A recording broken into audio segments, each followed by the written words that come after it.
Hola, yo soy Sebastián Botticelli y a continuación voy a estar presentando una semblanza del pensamiento de Michel Foucault explicada en base a cuatro nociones que el autor francés va desplegando a lo largo de su obra.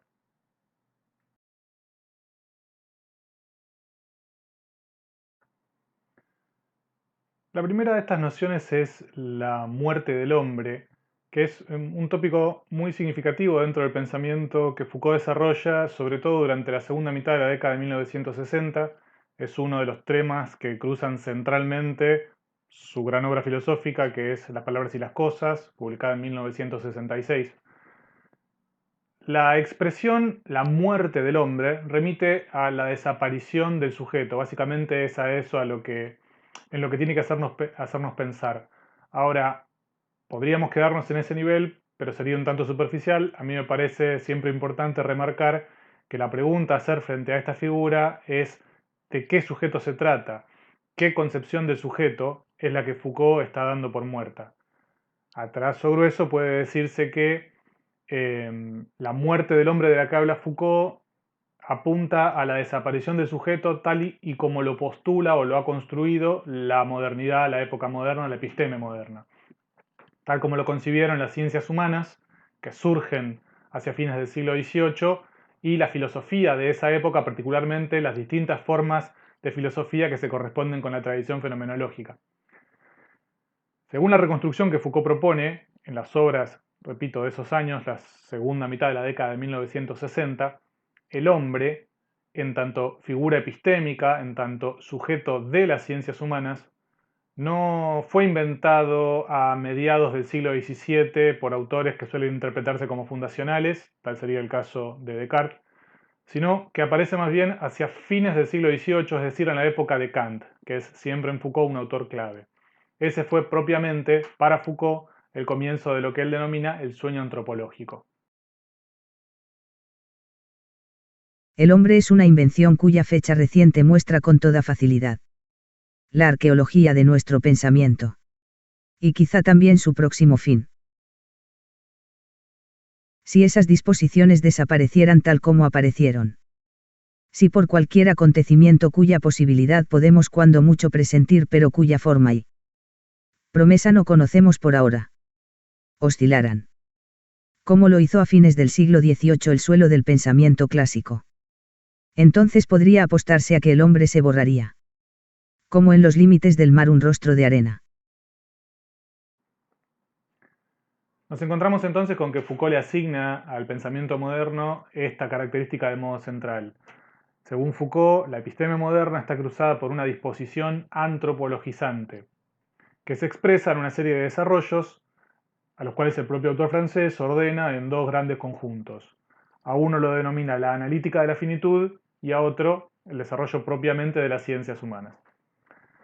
Con el término analítica de la finitud, Foucault se refiere a las diferentes estrategias con las que el pensamiento moderno busca dar cuenta del hombre a partir de sí mismo, es decir, con las cuales el pensamiento moderno busca explicar la finitud a partir de la finitud. Este es un poco el bucle en el cual el pensamiento moderno termina encerrado. El hombre aparece como lo que se ofrece al conocimiento y a la vez como aquello que fundamenta la posibilidad de conocer. Entonces, la analítica de la finitud, que vamos a encontrar especialmente en la filosofía ilustrada, se articula a partir de una serie de oscilaciones, ¿no? Una oscilación que se da entre, siempre hay un límite y la figura del hombre es la que supuestamente para la filosofía moderna permite pasar de un lado y del otro de ese límite. Decía, oscilaciones que se dan entre lo empírico y lo trascendental, lo pensante y lo impensado, el despliegue desde un origen y el retorno a ese mismo origen. Entonces, esas oscilaciones muestran, en la reconstrucción que Foucault propone, repito, en las palabras y las cosas, el carácter dual que tiene esa figura del hombre. El hombre, tal como lo postula la episteme moderna, es al mismo tiempo empírico y trascendental. Es pensado y es impensado. Es originado y al mismo tiempo es originante. Entonces, en última instancia, esto daría la pauta de que desde su surgimiento, la analítica de la finitud lo que hace es proyectar los criterios antropológicos, que ya a esta altura deberíamos estar en condiciones de entender como criterios antropocéntricos, sobre las otras ciencias que se habían gestado en una construcción epocal anterior, atendiendo a problemas que hacen a la vida humana, como el lenguaje, la propia vida entendida en una clave biologicista y el trabajo, y al proyectar sus criterios antropocéntricos convierte a esas ciencias a una lógica disciplinar. Rápidamente, el lenguaje se convierte en filología, las ciencias de la vida se convierten en biología y las ciencias que empezaban a pensar el trabajo y la producción se convierten en economía política. Estas son básicamente las tres grandes ramas de lo que Foucault denomina las ciencias humanas. Son en última instancia un producto de la ambición arquitectónica propia de la episteme moderna.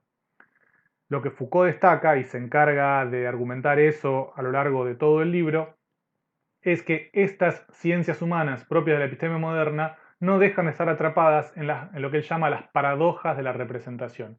No dejan de estar atrapadas en el encierro epistémico que supone el ser al mismo tiempo, o el que una figura como la del hombre sea al mismo tiempo objeto de conocimiento y su condición de posibilidad.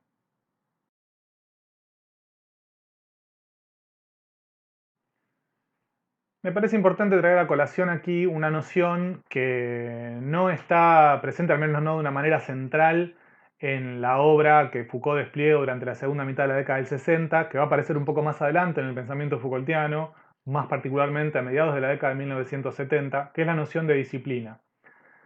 En su acepción más común, o al menos la que más rápidamente viene a nuestra mente cuando uno se refiere a Foucault, la disciplina remite al conjunto de técnicas que están orientadas al tratamiento de los cuerpos individuales. Eso es el modo en el que la disciplina es entendida centralmente en la otra gran obra de Foucault, que es Vigilar y Castigar, que fue publicada en 1975.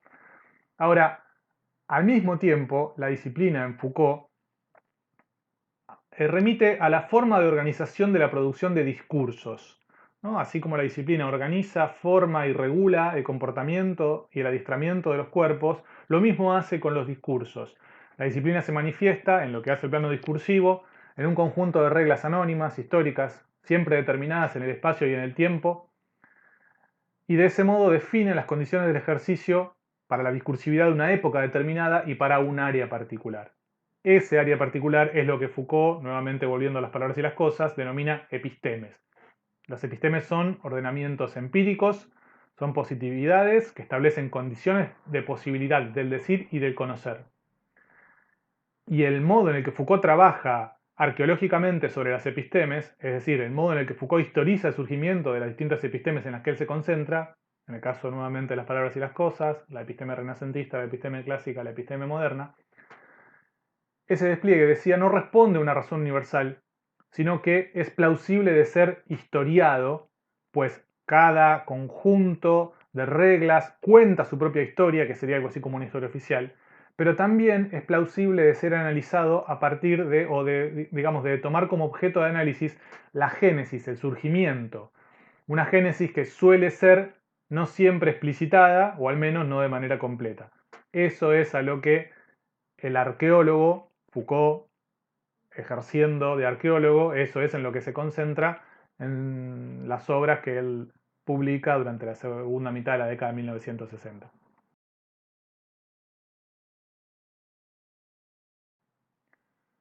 No quería terminar esta introducción de la figura de la muerte del hombre en el pensamiento de Michel Foucault sin hacer mención a una de las grandes influencias que recibe Foucault, que es el pensamiento de Nietzsche.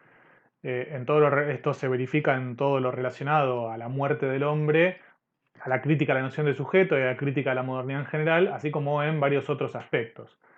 Foucault dedica relativamente pocos pasajes de su obra a hablar de Nietzsche en un sentido específico, pero eso es lo que generalmente él hace con los autores que le resultan fundamentales. Esto puede entenderse de la siguiente manera. El aprovechamiento que Foucault establece del pensamiento nietzscheano no es del orden de la cita, del comentario o de la hermeneusis, sino del orden de la apropiación. El pensamiento de Nietzsche funciona para Foucault como un vector que le permite al propio Foucault señalar su lugar dentro del campo de la filosofía. Este lugar sería el de un ejercicio filosófico que ya no se propone la búsqueda de un fundamento último, originario o de una verdad válida para todas las situaciones y para todos los tiempos, sino que se trata antes bien de un ejercicio de la filosofía que tiene por objetivo el diagnóstico del presente. La impronta nietzscheana entonces puede verificarse en la postulación que propone Foucault sobre la necesidad de empezar de nuevo a pensar. Cuando se analizó, por ejemplo, los fenómenos de la locura o de la neurosis, lo que se descubrió es un inconsciente y según un espacio topológico que no tenía nada que ver con lo que se podía esperar de la esencia humana, de la libertad o de la existencia humana. Un inconsciente que funcionaba, como se ha dicho recientemente, como un lenguaje. Esta desaparición del hombre en el momento mismo en que se lo buscaba en su raíz no hace que las ciencias humanas vayan a desaparecer. Yo nunca dije esto. Sino que las ciencias humanas van a desplegarse ahora en un horizonte que ya no está más cerrado o definido por este humanismo. El hombre desaparece en la filosofía. No como objeto de saber, sino como sujeto de libertad y de existencia. Ahora bien, el hombre sujeto de su propia conciencia y de su propia libertad. En el fondo, es una especie de imagen correlativa de Dios.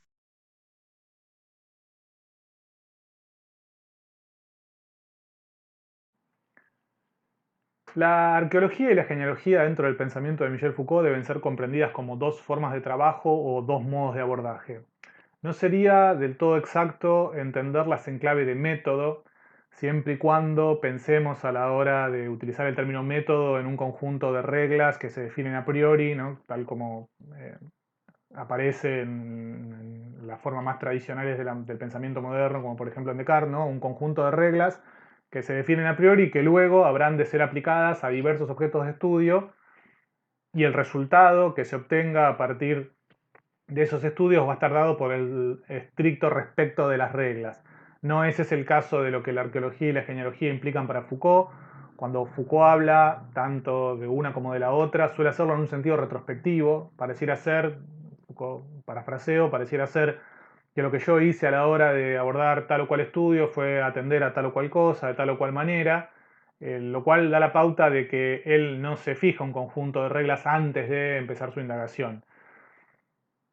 Desde ambas perspectivas, tanto desde la arqueología como de la genealogía, resultaría imposible plantear una separación entre un sujeto que conoce y un objeto que se da el conocimiento, al menos una separación que pueda entenderse en un sentido jerárquico.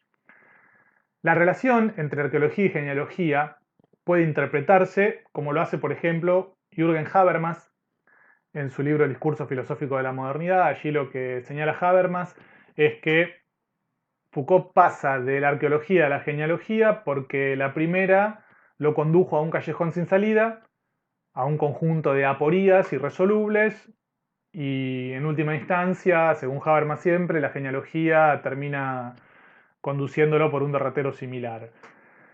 Es un modo de entender el porqué del pasaje de una forma de trabajo a otra, pero también puede entenderse este pasaje, ¿no?, de la arqueología y la genealogía de un modo complementario. También pueden interpretarse ambos modos de abordaje como dos maneras de trabajar dentro de un mismo propósito, o dos maneras de abonar a un mismo propósito, ¿no? Algo así como taladrar una misma montaña desde laderas diferentes.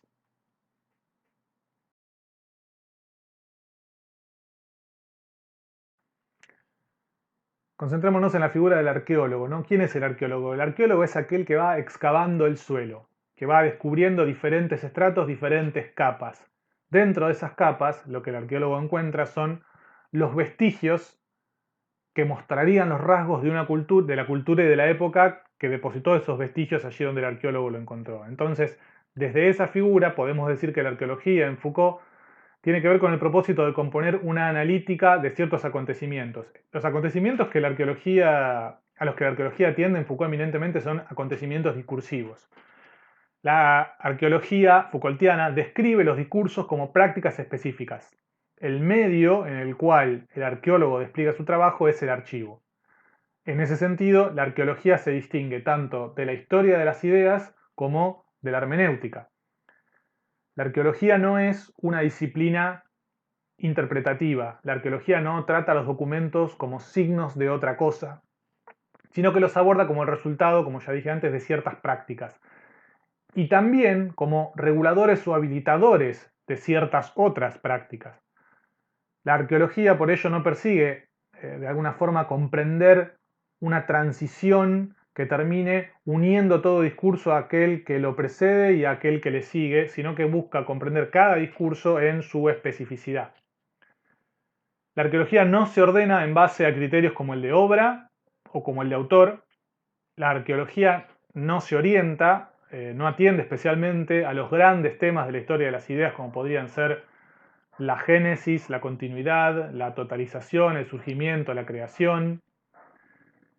La arqueología tampoco pretende establecer o de alguna forma recuperar o descubrir una identidad oculta que estuviese ahí latente en los discursos, ¿no? La arqueología no pretende comprender qué era lo que el autor que dijo tal o cual cosa quiso decir o en qué estaba pensando al momento de formular ese discurso. No es ese el propósito del arqueólogo Foucaultiano. La arqueología no apela a un sujeto único como soporte de la historia, ni tampoco comprende a la historia en clave de un pasado que encuentra su verdad en el presente y de algún modo en este presente también habita el futuro, aunque más no sea en forma de promesa.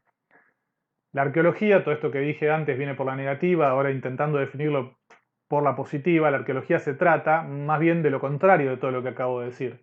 La arqueología parte de la idea y asume que el devenir es constante y que produce multiplicidad, diversidad y discontinuidad. Por eso la arqueología busca desplegarse como un modo de reconstrucción que también se da en clave discontinua y múltiple. Un modo de reconstrucción que lo que busca en última instancia es dar cuenta de las rupturas, dar cuenta de lo diverso, de las discontinuidades. Y para ello se propone férreamente evitar cualquier interpretación retrospectiva o anacrónica y renunciar a la reconstrucción de sentidos originarios. Por ello, la arqueología entiende al texto, como dije antes, como discurso, y me detengo un segundo en la noción de discurso. Los discursos, desde la perspectiva de Foucault, son emplazamiento de una serie de relaciones entre el saber y el poder.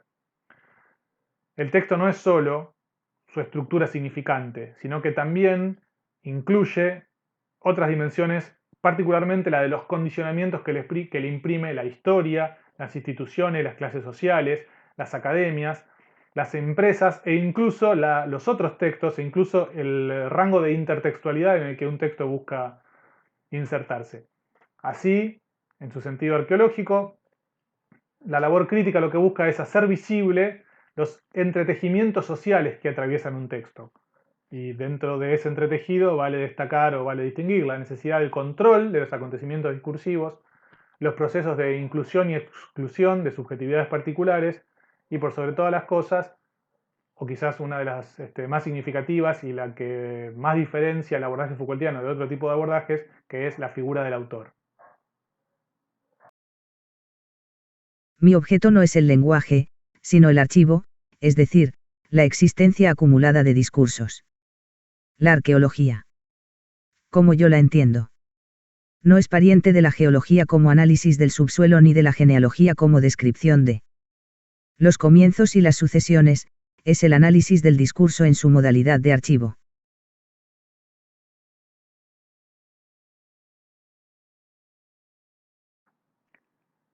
La genealogía, por su parte, también se diferencia de la historiografía tradicional. Mientras que la historiografía tradicional, busca lo originario, la genealogía lo que se propone es dar cuenta del devenir de la procedencia. ¿De qué se trata esto? La historiografía tradicional se propone encontrar el lugar desde el cual podían explicarse los acontecimientos. Se propone dar con una cierta arjé en donde se encuentren los fundamentos primigenios de una realidad que se desenvolverá luego hacia un telos preconfigurado. Esta búsqueda del origen le permite al análisis tradicional concebir al devenir histórico como un despliegue necesario de lo ya contenido en esa instancia primigenia. Todo suceso es analizado a la luz de ese origen y se interpreta en un marco lineal que establece una continuidad desde ese origen hasta la finalidad que se presuponía contenida en él. El genealogista, por el contrario, conduce su indagación en la dirección opuesta. El genealogista se dirige hacia lo externo, hacia lo accidental, hacia las diferencias y las peripecias. El genealogista disocia identidades, escruta los accidentes, los cálculos, los errores a partir de los cuales se han ido formando los diversos campos del saber,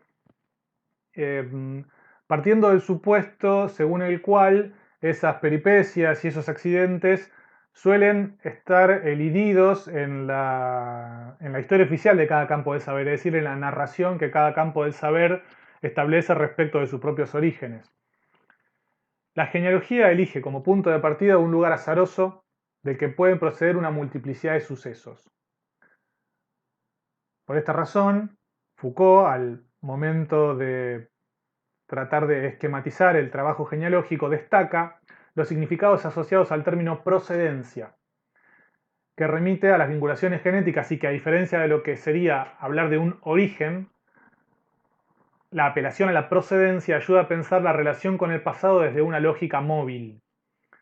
El rastreo de las procedencias permite mostrar la fragmentación dentro de aquello que la historiografía oficial entendía como continuo, así como también posibilita poner en movimiento aquello que la historiografía oficial suele tomar por inmóvil. La genealogía entonces desarrolla estas diferentes maneras de, cito a Foucault, sumergirse en las aguas de la procedencia, buscando los momentos nodulares de ciertos recorridos que van a ser siempre entendidos como aleatorios, buscando los puntos de entrecruzamiento de fuerzas, en donde aparece la manifestación actual de una serie que es dinámica. Estas emergencias funcionan como una cristalización en el azar de la procedencia, principio y ley singular de una aparición. Nuevamente eso fue una cita de Foucault. Hay entonces un término importante que es el de procedencia, el de emergencia. La emergencia es la irrupción. La emergencia es la salida de escena del producto del entrecruzamiento de las fuerzas que se estaban manteniendo detrás de las bambalinas. El suceso emergente es analizado por el genealogista como un producto del azar y de la contingencia, como la creación de una cierta lógica institucional. Estos son ejemplos: la sanción de un reglamento, un tratado sobre una estructuración espacial, un manual de ciencia médica. Son todos tipos de acontecimiento sobre los que el Foucault genealógico fija su mirada. Las emergencias dan cuenta de ciertos, y aquí hay otro término importante, desplazamientos. Los desplazamientos son traslados de elementos que de un cierto emplazamiento se desplazan hacia otro. Lo que se desplaza en última instancia para el Foucault genealógico son efectos de poder, ¿no? Son ciertas concepciones epistémicas que también pueden darse bajo el aspecto de configuraciones morales o de interpretaciones religiosas. En última instancia, construcciones categoriales que lo que van a buscar hacer va a ser establecer retículas que permitan comprender el entramado social y los sujetos que lo habitan de una cierta manera, buscando anular a las maneras alternativas. La genealogía, por último, no parte del devenir para ir en busca de verdades fijas, sino que por el contrario ejerce la sospecha sobre aquello que se presenta como cristalizado. Y a partir de eso, lo que intenta es rastrear los movimientos de las fuerzas que se entrecruzan, que pugnan, que se sosiegan o que se imponen por fuera del alcance de las luces de la escena, siguiendo esta figura teatral. De allí que la labor de la genealogía quede abierta a la posibilidad del asombro, y esto es interesante e incluso llamativo. El genealogista se abre a la posibilidad del asombro y ese tiene que ser su modo de trabajo, en tanto que comienza su recorrido sin saber con qué se va a encontrar. El horizonte de los resultados de la investigación genealógica permanece siempre abierto. Lo que atraviesa el proyecto genealógico no es un empirismo.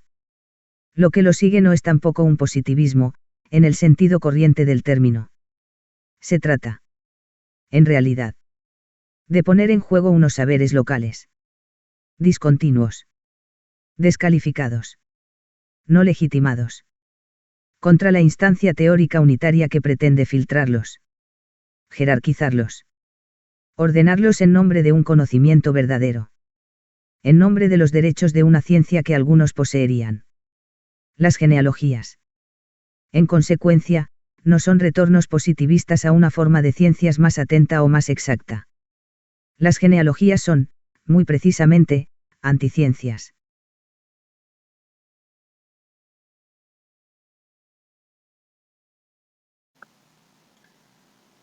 El desplazamiento de un abordaje o tratamiento arqueológico hacia un tratamiento o abordaje genealógico que detectamos en la obra de Foucault, que se va dando desde comienzos de la década de 1970, muestra que, al menos en parte, la tarea que se proponía la arqueología, esto es dar cuenta de las transformaciones en los modos del saber, requiere indefectiblemente que se tomen en consideración, además de las prácticas discursivas, las prácticas no discursivas. Y esto tiene una relación directa con la noción de poder, al modo en el que aparece dentro del pensamiento de Foucault, particularmente en la década de 1970, o al menos desde 1970, que es el año en el que Foucault asume su cátedra en el Collège de France, hasta 1984, que es el año de la muerte de Foucault. Es una noción que lo va a acompañar, diría, de manera constante, y que en la que van a encontrarse también muchas transformaciones que va a ser muy fructífero rastrear. Lo primero que hay que decir es que desde la perspectiva de Foucault, el saber y el poder se apoyan, se retroalimentan y se refuerzan mutuamente. No sería del todo inexacto decir que son efectivamente dos caras de una misma moneda. Así como hizo con el saber en el momento de la arqueología, a lo largo de la década de 1970, Foucault elabora una serie de instrumentos conceptuales que le permiten despegar su analítica del poder. Esta elaboración se realiza en base a la interlocución con autores que se corresponden con la tradición del pensamiento crítico, incluso anteriores. Foucault toma en cuenta, y toma en cuenta para distanciarse, el modo en el que conceptualizan al poder autores como Hobbes, para quien el poder aparece o es pensado en clave de posesión de soberano, en Marx, en donde el poder, a partir de cierta influencia, o claramente, ¿no?, como ejercicio de un pensamiento dialéctico de Marx, podemos hablar del poder entendido como tensión. En Freud, en donde el poder es entendido como represión. Son todas estas figuras que Foucault busca reconstruir, las tiene en cuenta, pero específicamente para distanciarse o para proponer una manera distinta de pensar el poder. En el curso que dicta en el Collège de France en 1976, Foucault apela nuevamente a la figura de Nietzsche para presentar lo que él denomina la hipótesis Nietzsche, que es la manera de entender al poder que Foucault venía desarrollando desde comienzo de la década del 70. Según la hipótesis Nietzsche, o a partir de la hipótesis Nietzsche, el poder es concebido como lucha, como enfrentamiento, como agón. El poder es entendido en un sentido bélico. Esta manera de entender el poder se contrapone a la concepción, tanto a la concepción liberal como a la concepción marxista, que, según Foucault, siempre han pensado el poder a partir de la economía o en una clave economicista, ¿no? Desde la perspectiva liberal, el poder es un bien sujeto a contrato. Es objeto de posesión y, consecuentemente, también va a ser objeto de enajenación. Desde el marxismo, el poder cumple la función de mantener determinadas relaciones de producción, de cristalizar determinadas relaciones de producción. Entonces, ya sea que se quiera explicar la génesis del Estado o que se denuncie la explotación por parte de la burguesía, la perspectiva liberal y la perspectiva marxista van a atender específicamente a la cuestión jurídica para pensar el poder. Van a atender especialmente a la determinación de los aparatos legales. Y esta mirada para Foucault resulta, no sé si decir exactamente sesgada, pero desde ya sí que resulta insuficiente. El poder no es una sustancia. Tampoco es un misterioso atributo cuyos orígenes habría que hurgar. El poder no es otra cosa que un tipo particular de relaciones entre los individuos.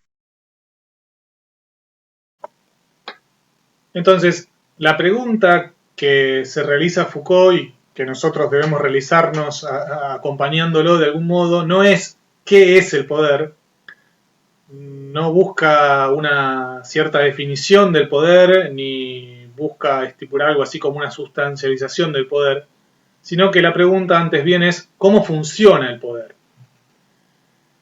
La primera respuesta que puede darse a esa pregunta, o para buscar, digamos, la respuesta a esas preguntas, hay que atender, al estilo de lo que ya veníamos diciendo respecto a la genealogía, hay que atender a las extremidades, hay que atender a las retículas, hay que atender a lo que Foucault va a definir como los funcionamientos microfísicos que se establecen ya no dentro del marco de los grandes sistemas jurídicos, sino en el funcionamiento que va siendo regulado por la sucesión de reglamentos que se van volviendo cada vez más particulares en lo que hace al ordenamiento de cualquier sociedad que pueda registrarse en un sentido histórico de la modernidad en adelante. Entonces, para pensar el funcionamiento del poder hay que atender al siguiente conjunto de distinciones. Por ejemplo, ¿qué sistemas de diferenciación permiten que unos sujetos actúen sobre otros? ¿Qué objetivos se persiguen en esos modos de accionar? ¿Qué modalidades instrumentales se utilizan? Es decir, ¿qué dispositivos? Un ejemplo paradigmático sería el del panóptico. ¿Qué formas de institucionalización están implicadas en esos juegos de poder? Y también hay una pregunta muy sensible, ¿qué racionalidad está en juego? Ahí el término racionalidad también es muy caro al pensamiento Foucaultiano. Para Foucault, a diferencia de lo que podría encontrarse en el pensamiento de la Escuela de Frankfurt, la analítica del poder implica indefectiblemente la atención hacia la constitución histórica de racionalidades específicas. Es decir, tratar de comprender cuáles son las características centrales de las racionalidades que cobijan, que fomentan y que dan sentido a determinada serie de prácticas, que son las que el poder busca, por un lado, reprimir y por otro lado, fomentar. Por medio del análisis de cada una de estas instancias que detallé recién, la indagación Foucaultiana se propondrá describir y analizar, cito a Foucault, modos de acción que no actúan directa e inmediatamente sobre otros sujetos, aclaro, sino sobre sus acciones. Hasta allí la cita. De esta manera, la indagación Foucaultiana lo que va a buscar es suplir la inadecuación de las categorías totalizadoras para afrontar un trabajo historiográfico que tenga por objetivo específico dar cuenta de la génesis de las sociedades en donde habitan los sujetos.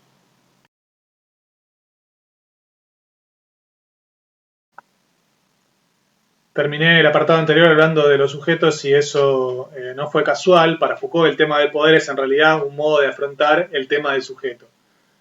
La cuestión de sujeto se vincula con todas las motivaciones que pueden rastrearse dentro de la obra Foucaultiana, muchas de las cuales ya hemos mencionado, y de algún modo la figura del sujeto habría que ubicarla en un sentido esquemático en el centro de las relaciones entre saber y poder.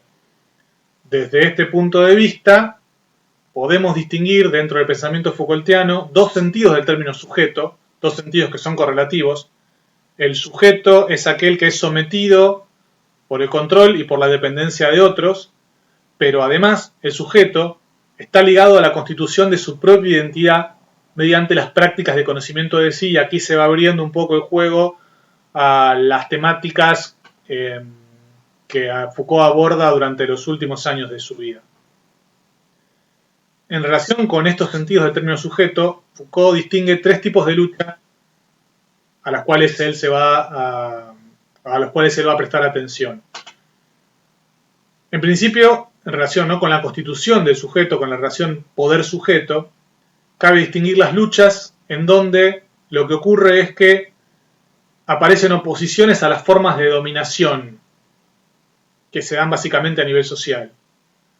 Un segundo conjunto de luchas van a tener que ver con las formas de contraponerse a la explotación y a la individuación, que son dos instancias que tienen por objetivo último separar a los sujetos de los productos de su trabajo, que tienen por objetivo último la expoliación. Y por último, Foucault señala que va a ser necesario atender a las luchas que se oponen a todo lo que se proponga reforzar la sumisión, y eso es, esa órbita es el lugar en el cual lo que suele ser conocido como el último Foucault, las obras y los cursos que Foucault publica y dicta, del año 1980 al año 1984, eso es lo que va a ser efectivamente para ese último Foucault la dimensión de la política. Entonces, el poder, para Foucault, redondeando, consiste en términos generales en la capacidad de conducir conductas y en disponer de su probabilidad, induciéndolas, apartándolas, facilitándolas o dificultándolas, limitándolas o impidiéndolas. De algún modo puede pensarse que esta forma de entender al poder está yendo un poco más allá de la hipótesis Nietzsche. Esto es algo que dentro del campo de los estudios Foucaultianos se discute. Quizá la hipótesis Nietzsche no sea la posición definitiva o al menos la más acabada de Foucault respecto al funcionamiento del poder.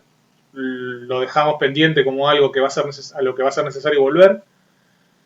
Quizás debamos decir que la definición última o la acepción última del poder dentro del pensamiento Foucaultiano habría que buscarla en relación con conceptos que Foucault introduce a partir del año 78 y 79, como son los conceptos de gobierno y de gubernamentalidad.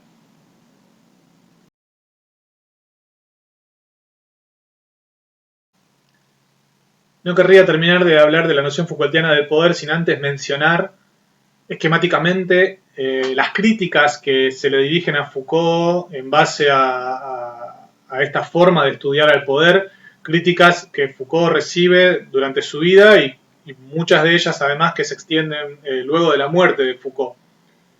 Estas críticas, yo entiendo, pueden agruparse, repito, esquemáticamente, en dos conjuntos.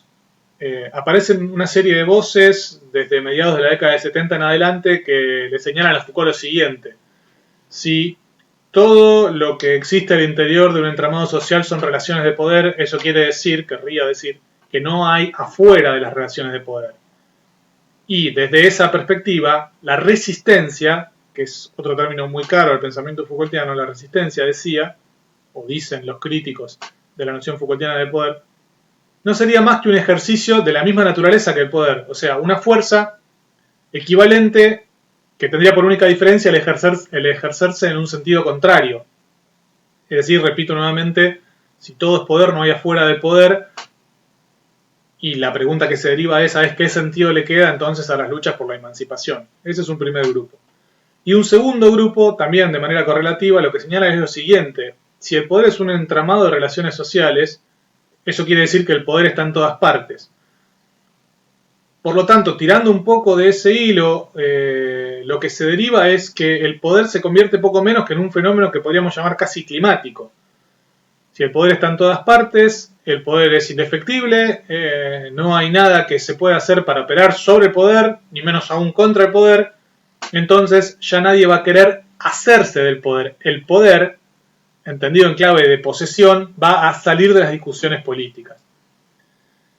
De algún modo, implícito, Foucault hace lugar a estas críticas, por eso, hacia fines de la década del 70, como mencioné en el apartado anterior, recurre a nociones como las de gobierno o gubernamentalidad, y ya entrando en la década del 80 se concentra especialmente en repensar una noción sumamente interesante que es la noción de libertad.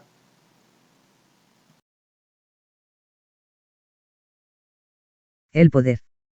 En el fondo, es menos del orden del enfrentamiento entre dos adversarios o del compromiso de uno frente a otro, que del orden del gobierno. El modo de relación propio del poder no habría que buscarlo. Entonces, del lado de la violencia y de la lucha ni del lado del contrato o del nexo voluntario, que a lo sumo solo pueden ser instrumentos, sino del lado de este modo de acción singular, ni guerrero ni jurídico, que es el gobierno.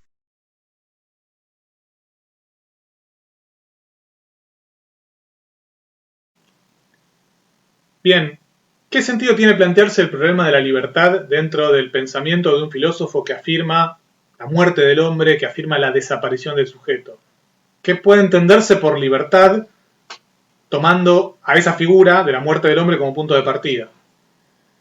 Bien, a ver, para Foucault, las ciencias humanas, como ya dijimos, que son producto de la episteme moderna, se proponían dar con un tipo de conocimiento que pudiera liberar al hombre de todas sus alienaciones y determinaciones. Es decir, que el hombre lograra, gracias al conocimiento que podía tener de sí mismo, convertirse en señor y en dueño de ese sí mismo. Siendo al mismo tiempo objeto de conocimiento y fundamento de la posibilidad de conocer, la perspectiva de la episteme moderna o la aspiración de la episteme moderna era lograr que el hombre se convirtiera en sujeto de su propia libertad. Lo que ocurrió fue, siempre según Foucault, es que a medida que se iban desplegando esas investigaciones sobre el hombre como objeto posible del saber, si bien en más de un caso se alcanzaban resultados serios e importantes, nunca la episteme moderna terminó de dar con ese sustrato que postulaba y ese resultado último que buscaba alcanzar, que era en última instancia la definición de la esencia o, por decirlo en términos biológicos, aunque biologicistas, la definición de la naturaleza humana, es decir, la episteme moderna nunca logró dar con efectivamente lo propio del hombre. Entonces, la noción Foucaultiana de libertad se sitúa en primer lugar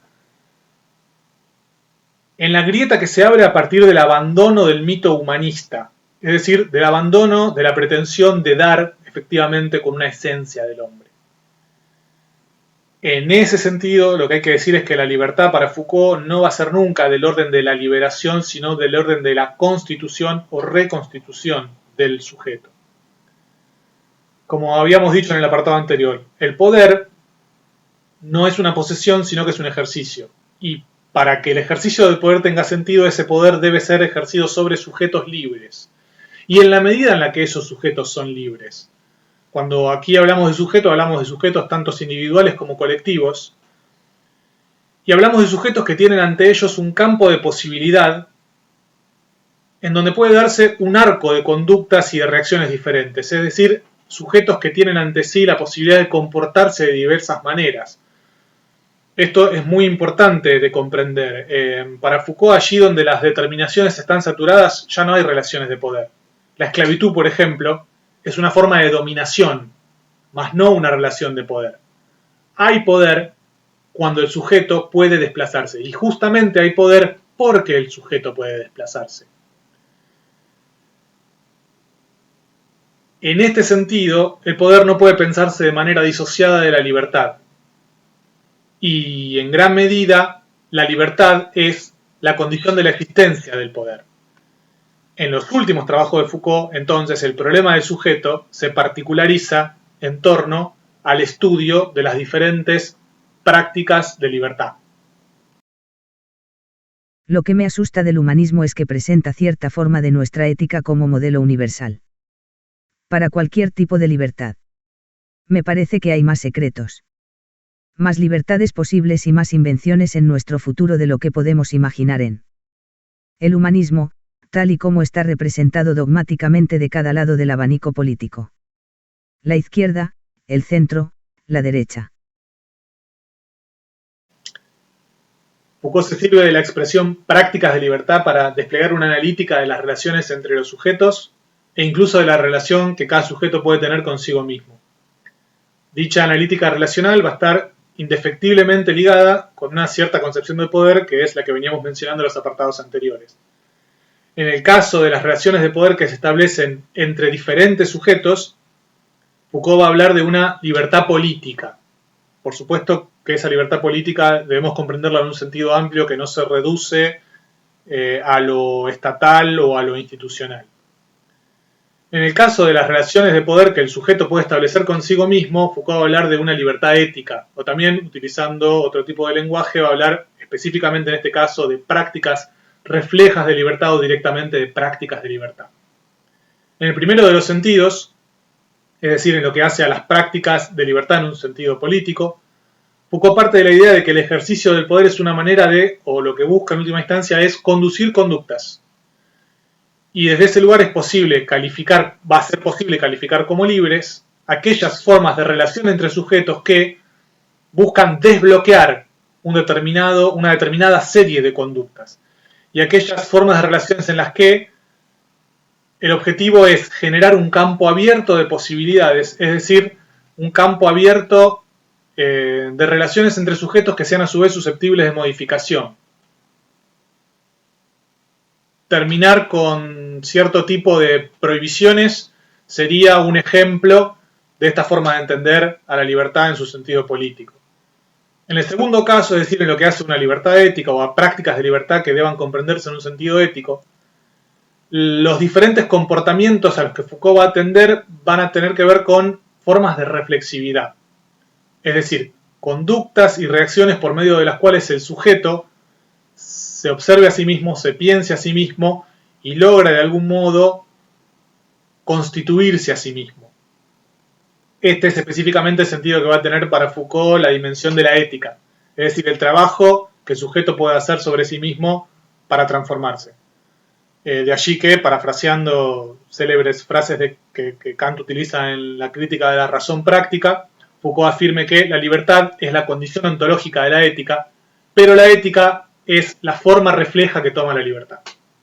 Como vemos entonces en el pensamiento Foucaultiano, la libertad, el sujeto y el poder son temáticas, son tópicos, son problemáticas que deben ser pensadas de un modo estrechamente interrelacionado. En última instancia, lo que hay que recordar siempre es que si el poder persiste en su intento de dominación es porque la libertad del sujeto humano, siempre desde una perspectiva Foucaultiana, es irreductible. La libertad de los hombres no está garantizada jamás por las leyes y las instituciones destinadas a garantizarlas. Por ello casi todas las leyes e instituciones son del todo susceptibles de trastornarse. No porque sean ambiguas, sino simplemente porque la libertad es lo que debe ejercerse. Creo que nunca puede ser inherente a la estructura de las cosas el garantizar el ejercicio de la libertad. La garantía de la libertad es la libertad.